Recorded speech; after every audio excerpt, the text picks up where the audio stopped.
Assalamu alaikum wa rahmatullahi wa barakatuhu, brothers and sisters. I am back again with another episode of History Bites. And before I get into the subject matter of this video, brothers and sisters, go to the description and start supporting our channel by joining the links. You can see options there to support us. And also, do not forget to subscribe to our channel. It is very important for you to subscribe so that you can keep up with our content. Now you may be thinking, why am I holding a sword in my hand?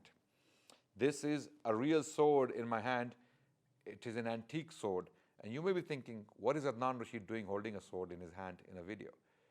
The reason why I'm holding this sword in my hand is the topic of the day.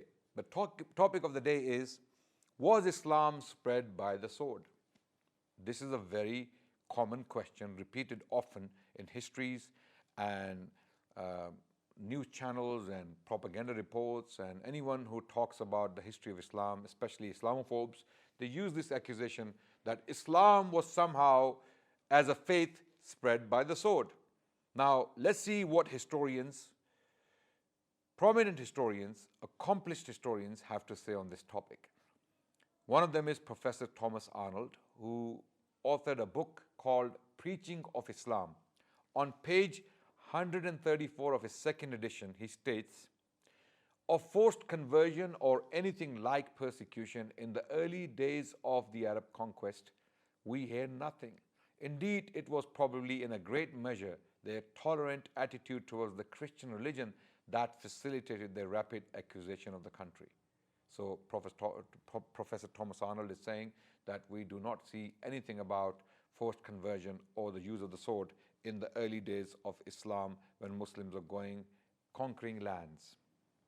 Also, we have some other testimonies from other historians who say similar things. For example, De Lacy O'Leary, in his book Islam at the Crossroads, published in London, 1923, page 8, he states, "History makes it clear that the legend of fanatical Muslims sweeping through the world and forcing Islam at the point of the sword upon conquered races is one of the most fantastically absurd myths that historians have ever repeated." Okay. Then we have A.S. Stratton.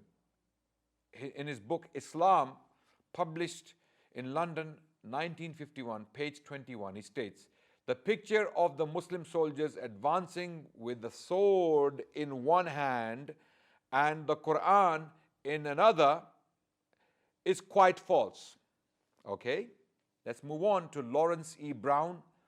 In his book The Prospects of Islam, published in London, 1944, page 14, he states, "Incidentally, these well-established facts dispose of the idea so widely fostered in Christian writings that the Muslims, wherever they went, forced people to accept Islam at the point of the sword." Again, so sword wasn't used to convert people to Islam, according to Lawrence E. Brown.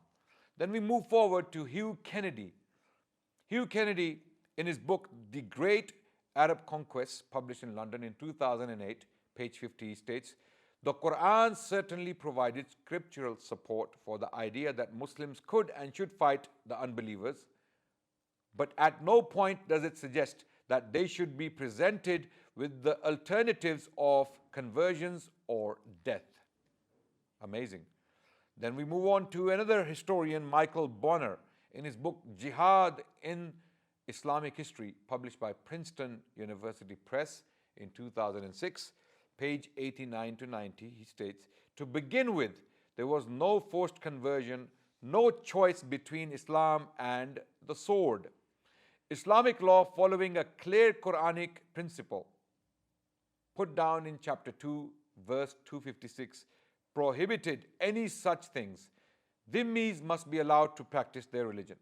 So this is what Michael Bonner said in his book Jihad in Islamic History. So if we move forward, what is the Quran telling us on this? The Quran in chapter 2, verse 256, a verse referred to by Michael Bonner, states, "There is no compulsion in religion. Verily, the right path has become distinct from the wrong path." History Bites. So I wanted to share this very quickly with you, that Islam was definitely not spread by the sword. This propaganda needs to be put to rest. Historians have said it. And the reason why I presented Western historians to you today is so that you can realize that this is a lie, this is a false claim which has been peddled for centuries against Islam and Muslims.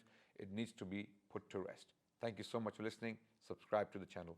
Wassalamu alaikum wa rahmatullahi wa barakatuh.